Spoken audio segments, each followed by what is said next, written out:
Also, other ministers in the national government, the national coalition, some of them will have come from parties that used to oppose the ANC.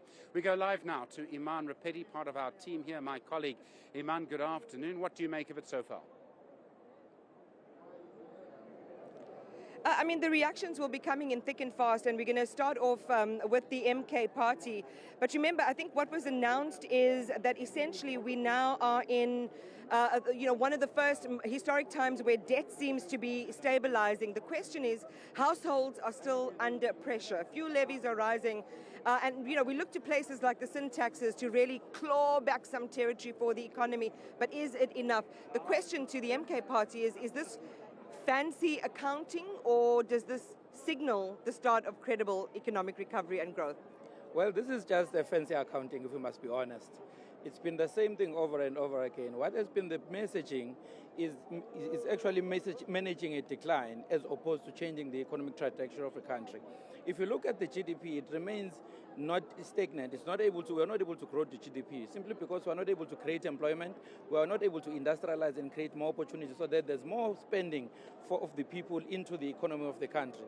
So what we are being told here is that there's a projected 1.6% increase on the GDP. Yet in the last financial year, there was 1.4% projected increase, but they didn't meet it. They couldn't go beyond 1%. Yet they are saying it's an improvement when they are projecting far more than they projected the previous year. So in terms of money into the pockets and into the family households, this is not actually a fancy. It's actually fancy accounting. It doesn't make any financial sense. So what do you think was the point of today? Sorry? What do you think then is the point of today? Well, the point is managing a decline. That is what this government is doing. It's just managing a decline situation because the current status quo benefits the minority class in terms of our society. It benefits the capitalist class. It does not benefit our people on the ground. So we have the Finance Minister here, who we'll get him back a little bit later on. But the question is, he will say that we've managed to achieve some milestones in this budget. As I say, debt stabilizing for the first time in 17 years. That was what led me to the financial sort of fancy accounting question that I was asking you. But the reality is, when you think about your voter base, were they represented here? No, they were not represented. Let us explain the challenge of this country. The challenge of this country is not actually debt. You can actually accumulate as much more debt as you can. But if the accumulation of debt does not translate to an increase in the GDP and in the economy, it becomes then a pointless base, because what are you borrowing to do? Because you must borrow to industrialize, you must borrow to ensure that you create employment opportunities or facilitate an environment where there's a creation of employment opportunities. That is what translates to an income into a household and the capacity to spend. So if we can borrow as much as we can extend the conditions of our borrowing. So solving a debt problem and not solving a GDP problem, we are not resolving anything in terms of the economy of the country. Well, let's put thank you for your time this afternoon. Let's put some of those questions then to the Finance Minister. And apparently there's going to be a break in tradition, because he's going to address members of the media all together and at once. So I think we'll hand it back maybe to Stephen while we kind of sort out a little bit of the mess here with cameras. Stephen, maybe you can just hold us through until we set up here with the Finance Minister.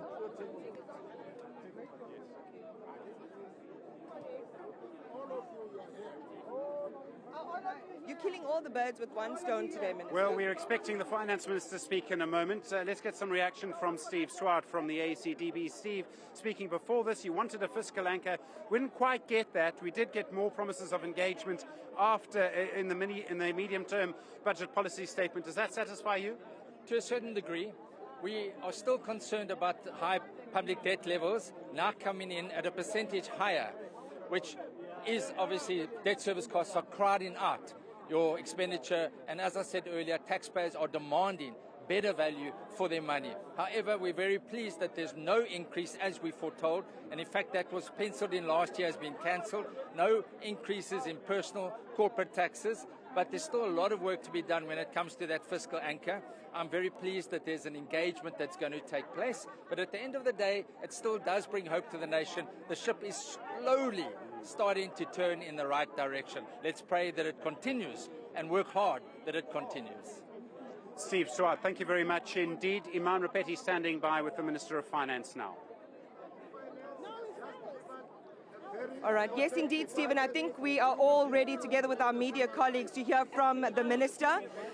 We talk about, I know you want this to be your very last budget, by the way, but from what is it true? What? Is this going to be your very last budget? No, I don't know about that. Okay. But you've announced something important, debt stabilizing for the first time in 17 years, growth expected at around 1.6%. But is this the budget that's going to shift the needle for ordinary South Africans, similar to those who are protesting outside the precinct today, Minister?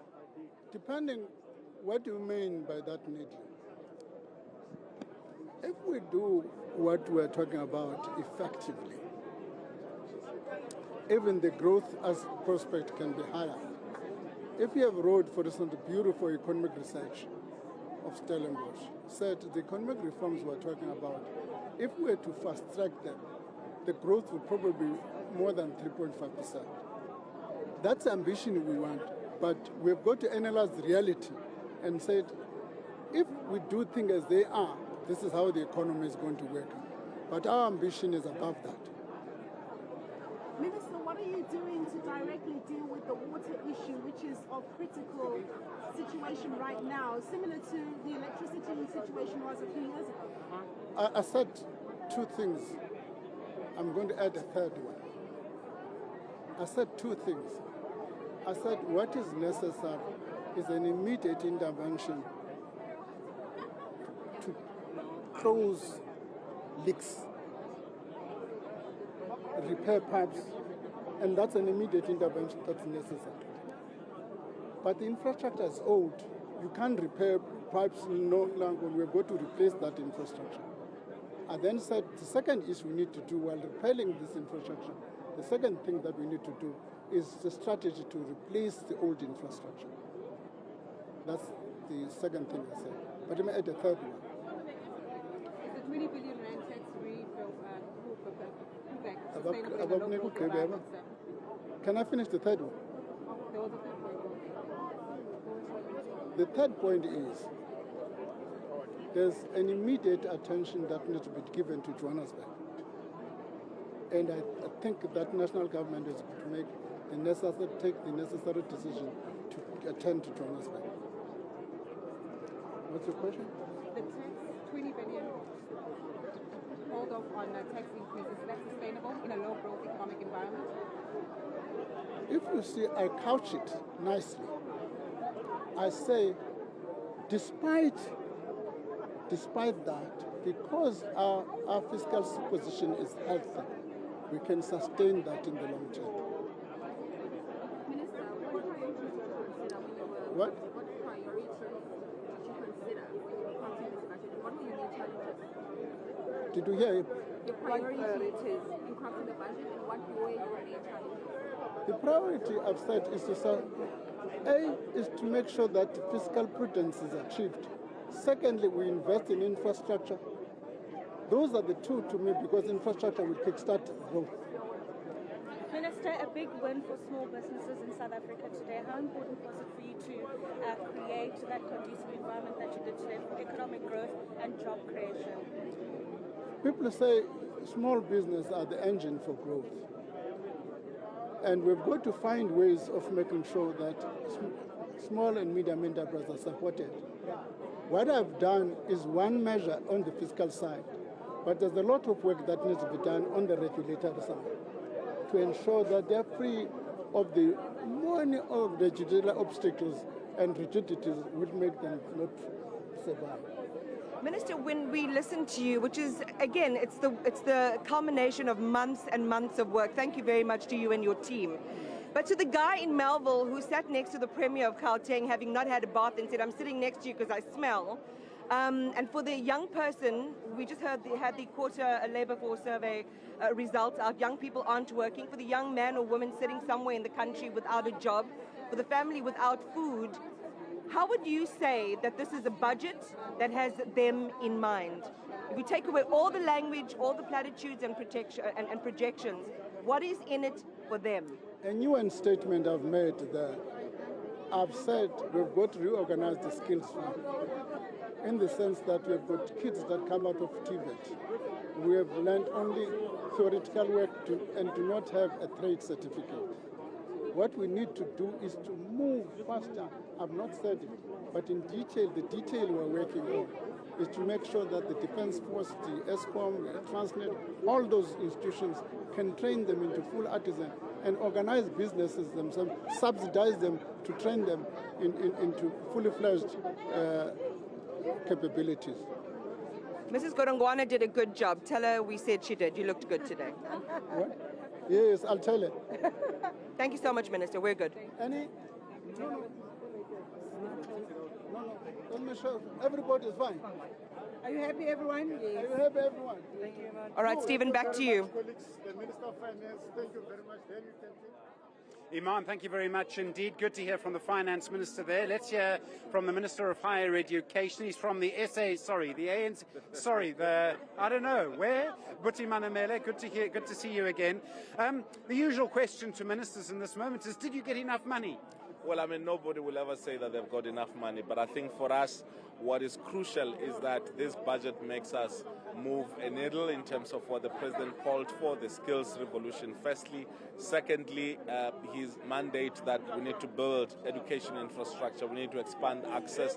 One of the major obstacles have been resources, and I think we've got now a clear mandate, to move on the Investor of Ekurhuleni. I think we have to accelerate that process. That's one of the big things. And also have to move on student accommodation. Our ideal situation is that students who can and should be accommodated have to be based on our campus. So we'll have to look at the most cost-effective and efficient and speedy way of ensuring that we deliver student accommodation. But this budget falls squarely within the discussions that I've had with the Minister of Finance. He called me for lunch, he paid for it, and this is the, it's yielding that. But also it falls squarely within the objectives that the President had set around making education and skills revolution the centerpiece in terms of some of the pronouncements that he've made. So, it could be more, but we think that the fundamentals have been announced, and it helps us to stabilize moving forward.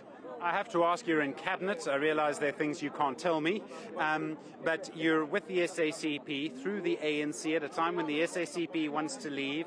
You were very against the government, the national coalition.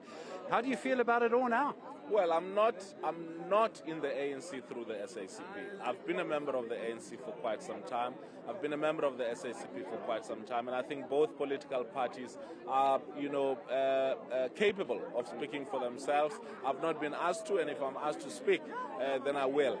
But I think what is important now is the unity of the progressive forces that have united to defeat apartheid, and I think it's much more urgent, whether there's division in terms of electoral politics or not, but I think importantly, the national project does not have to be defeated, which is, a common purpose between structures of the alliance, and I think it's a discussion which all the parties have not closed their doors towards. Minister, thank you very much indeed. Buti Manamele, the Minister of Higher Education. Iman, Rappetti, back to you. Thank you, Stephen. It's quite a melee out here on this green carpet, isn't it? So everyone's jostling for interviews. We've managed to get the Health Minister, Aaron Motsoaledi, with us. How did you feel? I know recently you've been talking a lot about HIV/AIDS. We want to reach 1 million people in our treatment program. I think you've got, a couple of million more coming your way. Just talk to us about the allocations to health and how much of a catalytic boost it's going to be to your programs. Well, HIV/AIDS have always been adequately funded, even though I will never say there's ever enough money.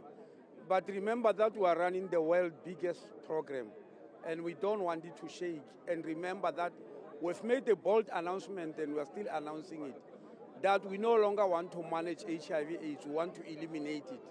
We want to be a disease of the past. And for that reason, there are several programs. The most important of them is that we need to get 1.1 million people to reach our targets of 95, 95, 95, which is the formula that will lead us to eliminating HIV/AIDS. So we need 1.1 million people. We need to cover them. The other one which is coming is lenacapavir, the 6-monthly injection, which we are going to launch this year. Because if we reach enough people who are vulnerable, we'll have cut the back of HIV and AIDS there, you know. So that's why it's so important to keep on getting money. Thirdly, the Treasury doesn't want us to feel the effects of the PEPFAR cards because we don't want to leave people in the limbo in as far as PEPFAR is concerned. Listen, it always goes back, Minister, to the experience that an ordinary citizen who can't afford private health care has in one of your facilities, right?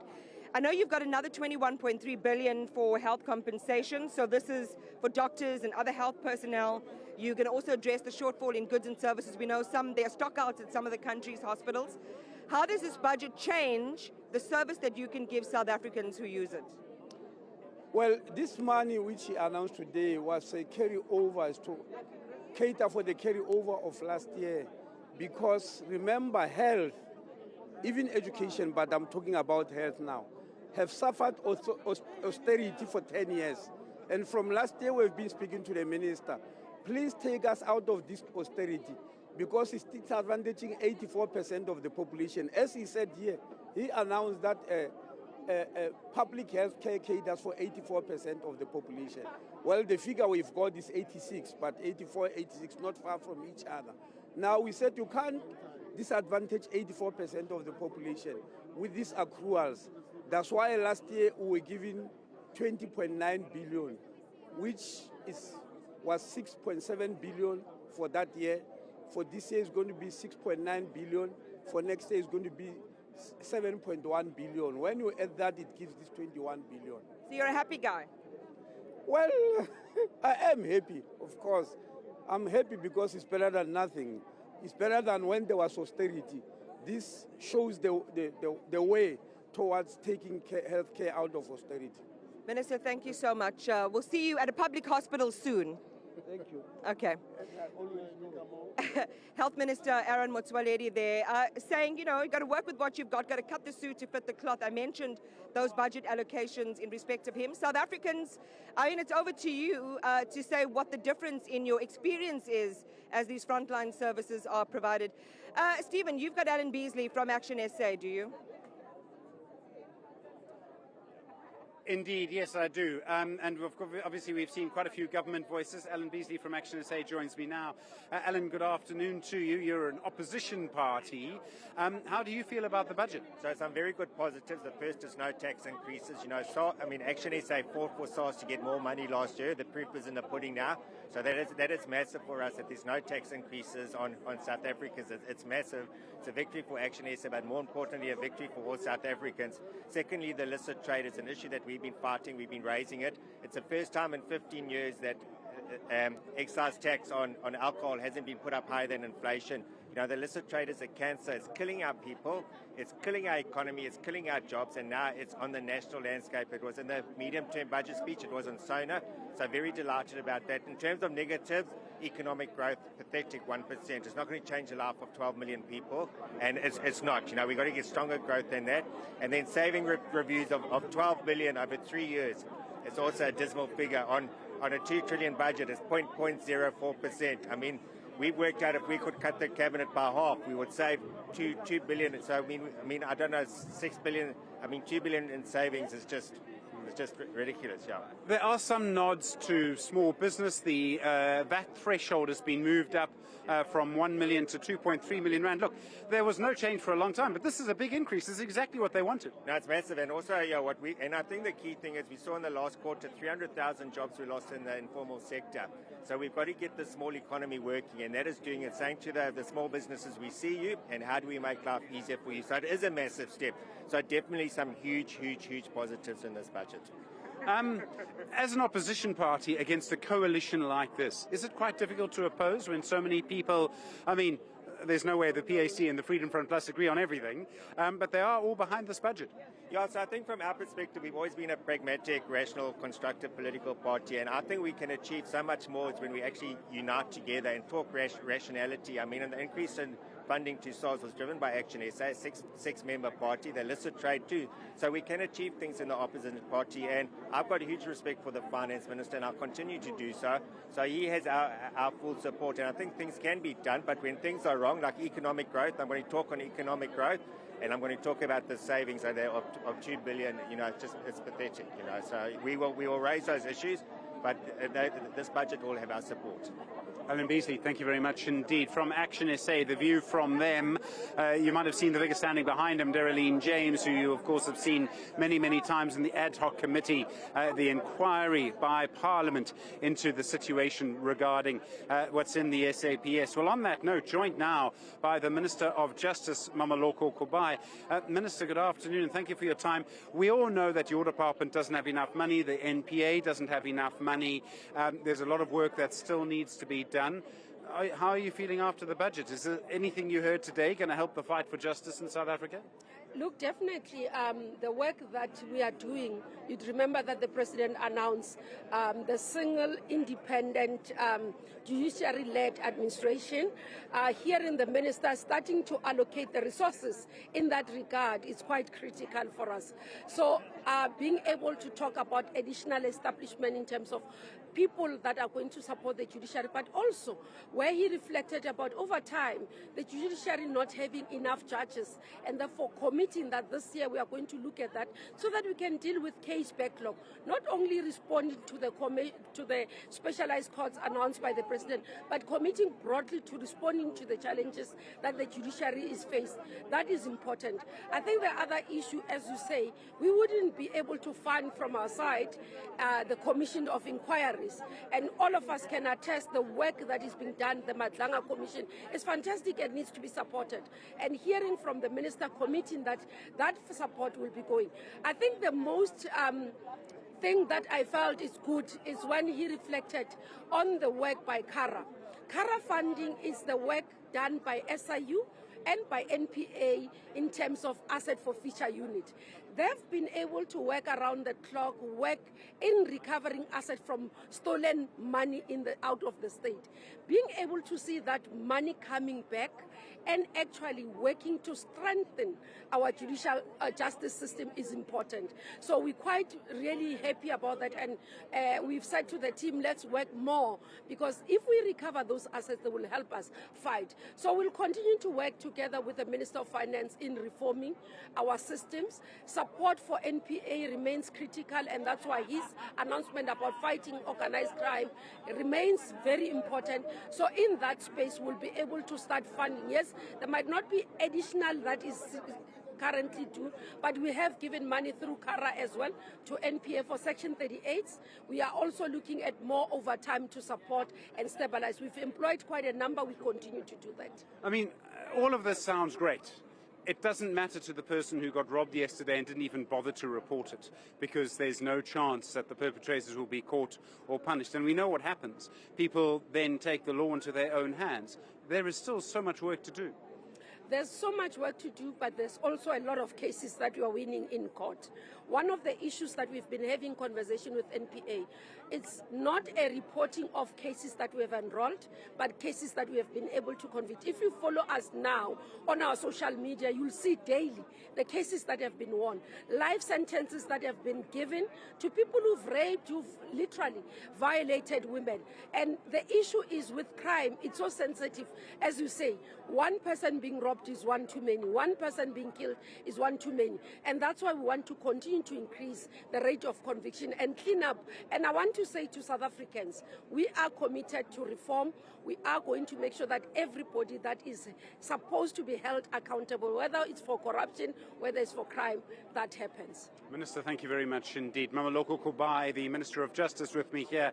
Iman, I understand you're with the leader of Build One South Africa, Mmusi Maimane. And, these interviews, Stephen, are happening rapid fire. There's so many people to talk to. Let's bring in Mmusi Maimane. I want to talk about this debt stabilization milestone that we heard about in the budget. But government spending, Mmusi, is still rising to just over 2.67 trillion rand. Is the state still too big? The state in and of itself, 2.67 trillion rand relative to a 7 trillion rand GDP, is still below what is internationally at 30%, which is correct. But the difficulty that we face is that where the state spends, some of the resources are not reaching where they're intended to do. So debt stabilization is important, but GDP growth is much more important. Otherwise, the ratio will always be out of kilter. Furthermore, the fact that we spend 21 cents on debt servicing costs is a clear indicator of the fact that as a country, we've indebted ourselves and now other services are being crowded out. But what's more equally and more worrisome is that we've prioritized today, as a basic example, we're giving about 4 billion rands to VIP protection instead of and then only 1 billion rands to policing, which says politicians are more important than citizens. Our job that we've got to be focused on is to say, how do we, rather than spending on just social wage, how do we invest in infrastructure and in economic growth so that South Africans can find work?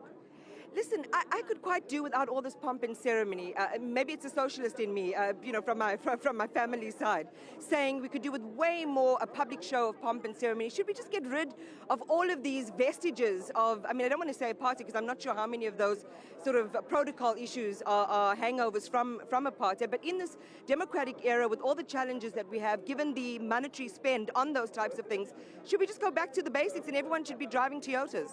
I think more than anything, it's symbolic. It tells you of a government that's still self-consuming and focused on itself rather than on citizens. There are many others. If you think about municipalities are employing people who often don't know how to read audit statements, which many of them even deliver poor audit outcomes. So I totally 100% agree with South Africans that say, let's cut all the fanfare, let's minimize the state, let's not compromise on frontline services and focus on the people.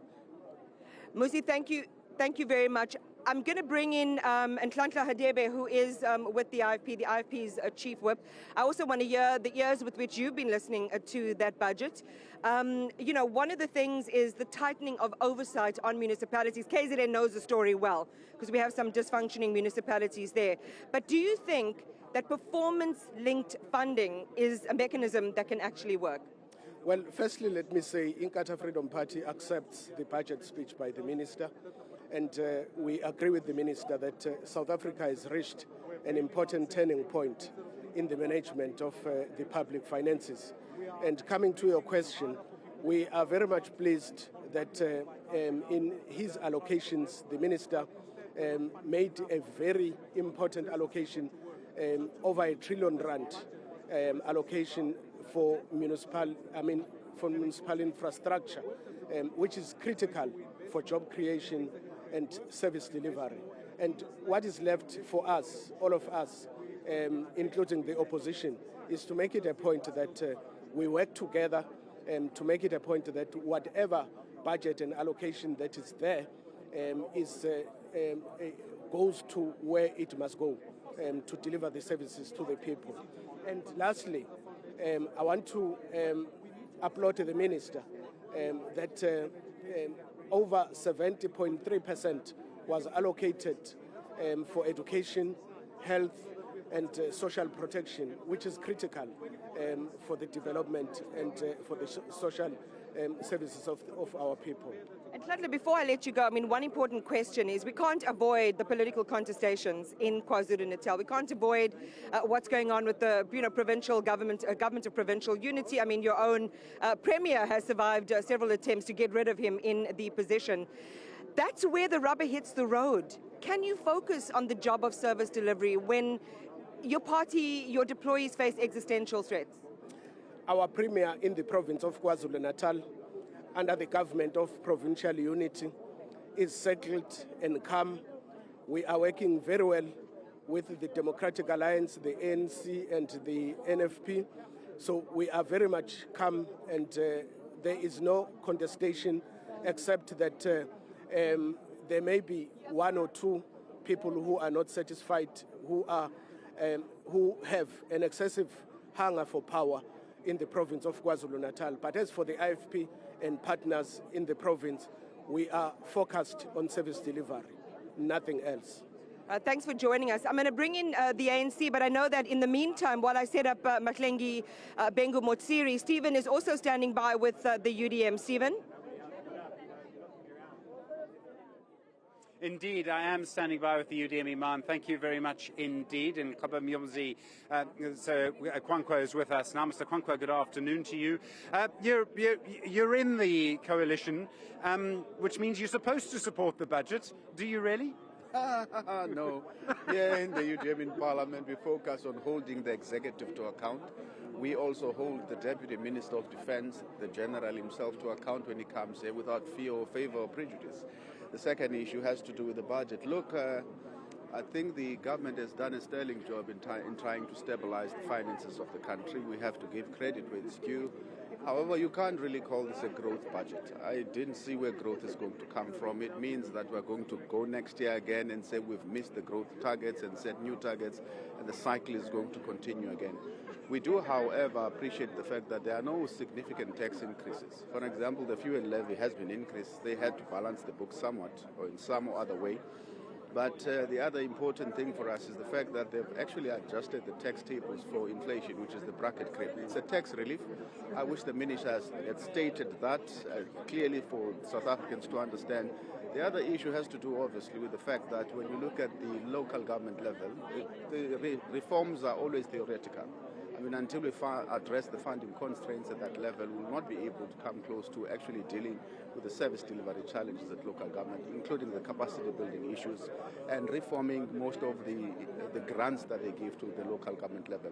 However, overall, it was not too bad, not too shabby, but I guess more work still needs to be done to try and improve the books of our country and to make sure that the resources are not only allocated properly, but we get value for money in the instances where we do. There's a lot going on in local government, and it seemed to me from the Minister's speech that he wants to tie the grant that local government gets, that councils get, basically to how they behave themselves. Do you think that's going to work? We've had promises like this before. They haven't necessarily worked, but it does seem to be tighter control than we've seen in the past. No, we can't make the citizens responsible for the administrative failures and the bungles of the administration of municipalities themselves. It is primarily because of cadre deployment and parties deploying people who are not competent enough to run those municipalities. So what we need is we get people who are fit and proper to run municipalities so that when they're able to deliver on what is expected in terms of the regulations and the policies that govern those grants, you don't, if they fail, you don't punish ordinary members of the public for it. That's why we have always said that this matter needs to be reviewed in its entirety. Thank you very much indeed, and Kabamyomzi Kwankwa. All right, do appreciate the time. Iman, Rappetti, you're standing by with the ANC.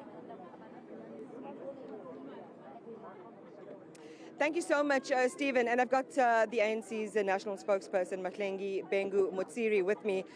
Oh, wow. Okay, so here we are again. This was a budget, and we can hear there's criticism around whether this is the one that's going to give us the kind of economic growth that we should be chasing. Of course, no major tax hikes announced in this particular budget. For those communities, Mahlengi, that are sitting today without water, without jobs, with raw sewage like in Alex running through their streets, how does this budget impact their lives and their lived experience from your perspective, from the ANC's perspective? Well, it is important that we transform the economy. The budget is a very important instrument at the disposal of the state to ensure that those lived experiences of our people that you are referring to, Sakina. It's Iman. I know I love her so much, but it's me, it's Iman. You're forgiven, you're forgiven. Spending too much time with Sakina. The lived experiences of the people that you are referring to can only be addressed through reforms that are going to create employment, reforms that are going to enable us to fix local government, reforms that are going to enable us to build bulk infrastructure, which is the main Achilles heel in local government. You have these sprawling informal settlements that were not planned for in terms of spatial development. And as a result, the entire bulk system is compromised. And it's important that we really fix what's happening in municipalities. And that can only happen really when there are significant investments in municipalities for this to be achieved. Mahlengi, a year from now, as a result of this budget, what will we see? Well, a year from now, as a result of this budget, we will be seeing an upward turn in terms of towards the goal of inclusive economic growth. because there is no going back. There is too much evidence. There is too much evidence to demonstrate that our economy is turning around, but not enough to produce growth. So the investments, if they are diligently applied, and this budget diligently applied, will certainly unlock opportunities for employment creation, where 1 trillion rands devoted to infrastructure development is significant. Well, let's do it this way.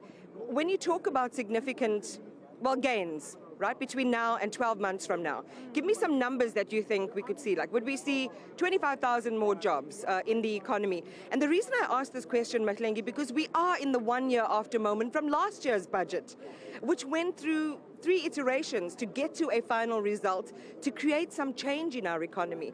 And we haven't seen the kind of traction that we need to change the lives of the majority of South Africans. Well, it will be very unscientific for me to just come up with a figure. I think it's safe to say that significant investments are going to yield jobs. But I also think that let us be fair on government in this instance. If you look at the turnaround in SOEs, you look at the work of development finance institutions, you look at the work that National Treasury has done and leading us to being in a decent or good credit rating space. You look at the work that's been done by DTIC in terms of trade and investment, growth in exports going out of the country.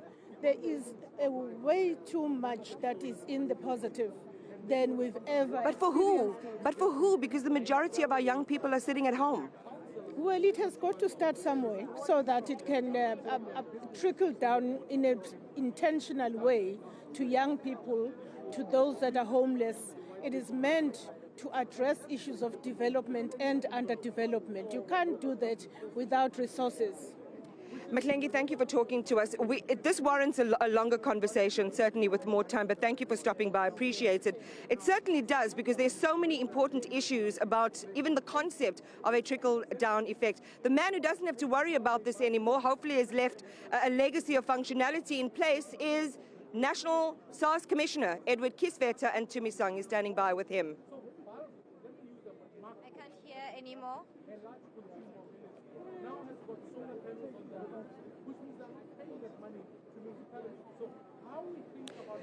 Tumisang, hopefully, otherwise I'm going to walk over to Tumisang and say, giving her the green light to go ahead with her chat with Edward Kisveta.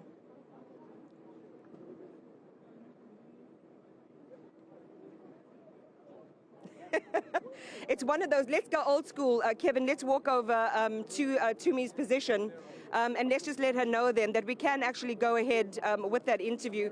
Hey, Tumi, I know that we have comms issues, so I'm just encroaching in your space a little bit. I know that you're standing by with the the SARS Commissioner, I believe. Go ahead. We're definitely waiting to speak to the SARS Commissioner, because for there to be a fiscus to speak of, it speaks to tax revenue collection, and as indicated throughout the day, it is the job of SARS that has been improving over the years, but that cannot happen without South African taxpayers. Thank you so much for your time, SARS Commissioner Edward Kisveta. First, your reaction. I know it's been a long day, but you are satisfied with Budget 2026? I think today, Tumisang, the Minister, delivered a very credible budget. A number of ducks are in a row lined up for us. So, for example, we live in a significantly improved financial climate, even though the economic assumptions have softened and has not delivered what we thought it was a year ago. But in the past year, coming off the grey list, lowering the inflation target makes South Africa just a little bit more investable. Reducing the debt service costs means that there's a little bit more money available for necessary social goods and services.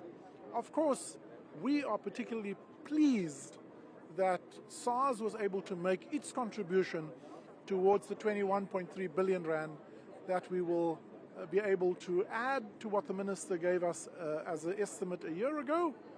What that means is that the Minister has been able to honor his commitment to not increase tax for the next year, but also to give inflation relief for ordinary wage earners, which he is not able to do for a number of years.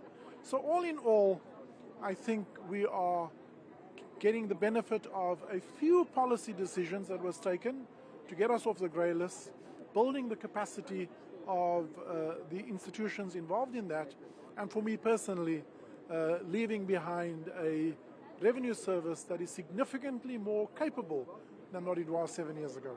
And as you mentioned that leaving behind, Commissioner, we must talk about, again, you've set a target that you want to beat. Are we still on track to do so?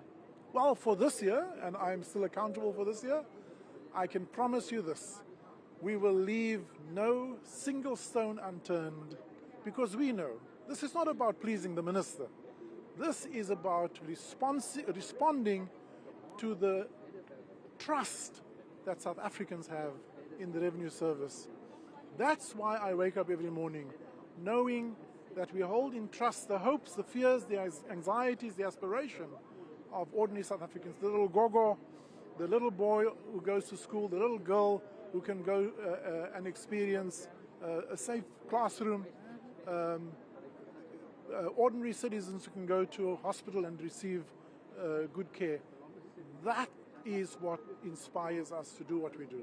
As a parting shot, the last time I spoke to you with the Finance Minister and the President, I asked about a succession plan at SARS. Any word on that yet? Well, so that's slightly above my pay grade. I am also hoping that in the next week or two, the President will finalize the decision, and we'll all hear who will sit in this hot chair at the end of April. Thank you so much, Commissioner, as always, for your input. That was the SARS Commissioner, Edward Kieswetter, talking to us about his reaction to the 2026 budget. I am now joined by the ATM's Vuyole Zungula to just get that little bit more of a political reaction before I take you back to my colleague Iman. Thank you so much for your patience this afternoon. A busy day, but for the ATM, what struck chords for you in Budget 2026? You know, we are asking ourselves a question. Last year, the budget could not be delivered in February because they wanted to increase VAT. Now, and they were increasing VAT because they were saying that there's a shortfall in terms of the revenue. Now, hardly 12 months later, there's still no new revenue stream, but the budget is able to be tabled. So we're asking ourselves a question to say, what then warranted that they increased the VAT last year, whereas this year they did not do anything in terms of new revenue?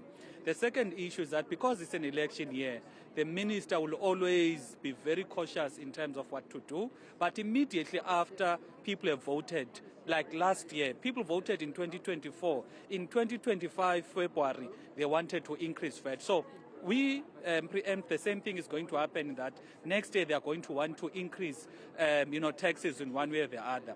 Lastly, is that our problems as a country are structural, whether it is unemployment, it is poverty, etc. Now, the inflation increase in terms of grants, increasing by 80 rands, increasing budget there by inflation, does nothing to solve the structural problems of the country. And if you check the posture of the budget delivered today, it has been largely the same for the past 10 years, and it is not working. Hence, unemployment is increasing, poverty is increasing. We've gotten even problems whereby there's malnutrition, whereby even people are even committing suicide in our country because of the challenges they are facing. But the budget does not deal with the fundamentals. It is just a continuation of what has been happening for the past couple of years. A continuation of what has been said. Simply put, it's a regurgitation in your view. I'm also interested in finding out, what should the minister have said that would have pleased the political landscape and climate in the country? Firstly, when it comes to creating jobs, you have a budget of 2.6 trillion. Over 80% of it goes to big white businesses.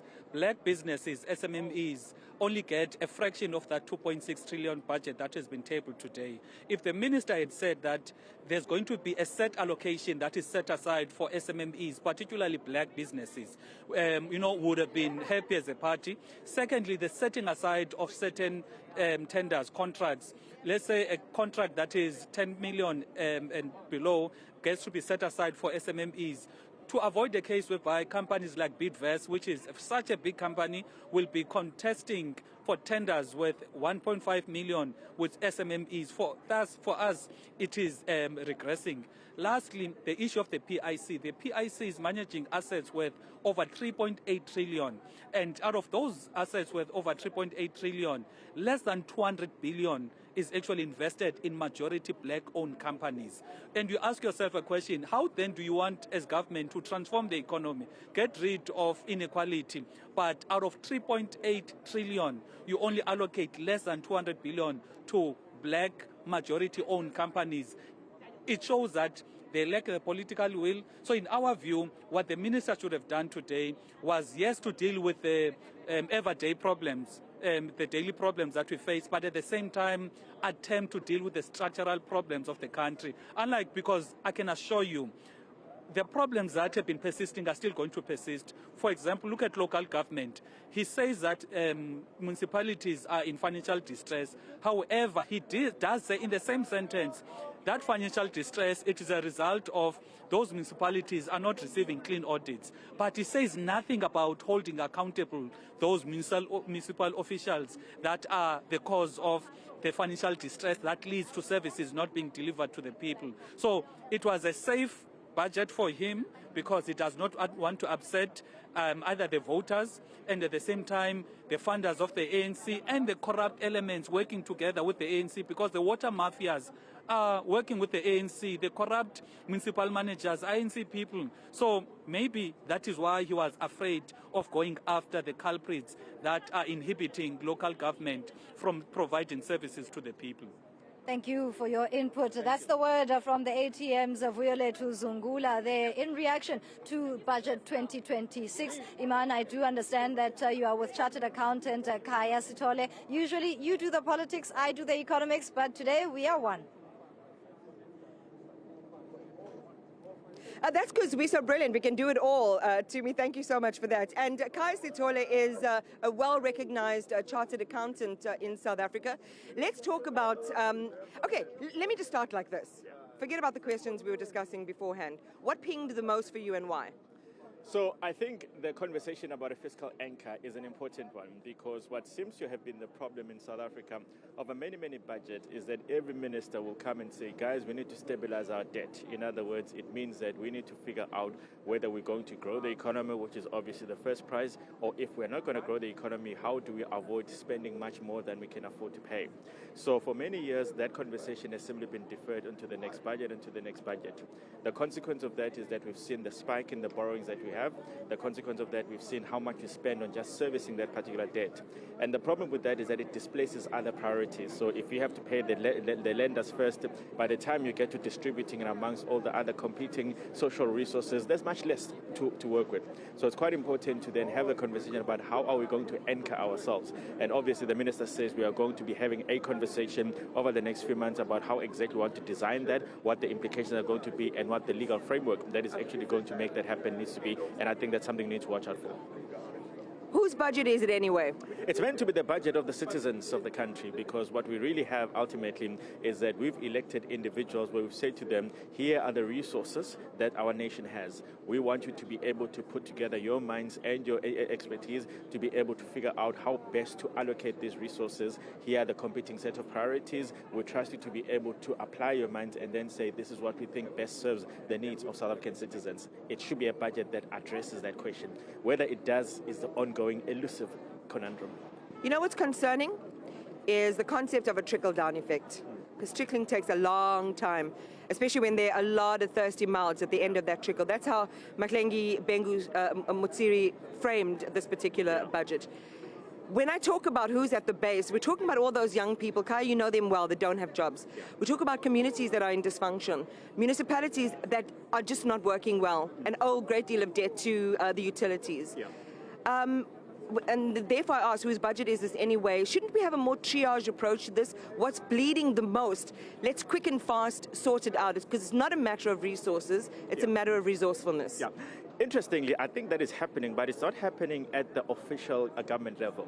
So when you listen to the President in the State of the Nation address and you listen to the Finance Minister, they keep talking about Operation Vulindlela. Now, Operation Vulindlela has been in place since 2020, and what it seems to do is that it seems to identify key priority areas, and then resources are marshaled together, but it's not just traditional political resources, it's collaboration with 9 state actors, and it seems to be bearing fruit.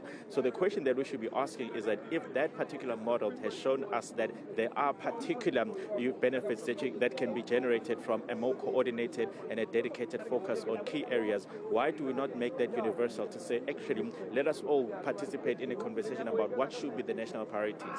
Once we know what the national priorities are, once we know how they contribute to the betterment of citizens at large, then we should be very clear about what is being prioritized. I was not a fan of how opaque and how secretive Vulindlela was for a very long time, because we just kept hoping that something was happening. It's only when they start telling us that we can see actually some elements of it are indeed successful.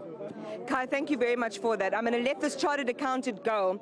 And this is purely by accident, because Matthew stepped into shot, parliamentary spokesperson. He was our first guest this morning. So guess what? You get to bookend our coverage. You are the last guest officially for the day, I think, studio. What did you think? You expressed a number of concerns this morning. Here you are. You've heard it all. Thoughts? Still have lots of concerns. So it's a mixed bag. There's some good things around SOEs, support for Eskom, for Transnet, for Metro Rail, which are key to unlocking the economy. But we don't see what are the plans for Denel, for SABC, for the post office. There's some good interventions around fixing local government. We're not sure it's enough. We're quite disappointed that we don't see much effort around crime and corruption. The Sona spoke to winning that war against crime and corruption, but we don't see additional support for the police, for the prosecuting authority, for the courts. There's some tax relief for workers, adjusting income tax brackets for inflation, that's welcome. But we're quite disappointed that there's no significant additional resources to SARS to improve tax compliance over the next 3 years, to really begin to fix the state to grow the economy. Good allocations for infrastructure, for electricity, for water, for roads, for rail, for ports. So that's going to help grow the economy. But the amount of money allocated for SMEs, for industrialization, for export industries is very, very small. Good allocations for social grants, far above inflation increases, 9.6%, but there's no adjustment for the SRD grant. So it's a mixed bag. There's some good things which we push for, but overall, will it take us to 3% growth? Not by their own admission. Will it help reduce unemployment at the rate we need to do so? Not by their own admission. Matthew, thanks for that. I know it's been a long day. You were with us from, I think, 6 a.m. this morning. Without coffee, I might add. Next time, do better. Thank you so much, Matthew Parks, who is the parliamentary spokesperson for COSATU. So that's how things stand at this hour. South Africa will decide whose budget this really was. But what's that sound? Oh, no court action. What's that sound? Oh, no return to the drawing board. And I think those are welcome things, because last year certainly was a drama-loaded budget, and we didn't see too much of that this year.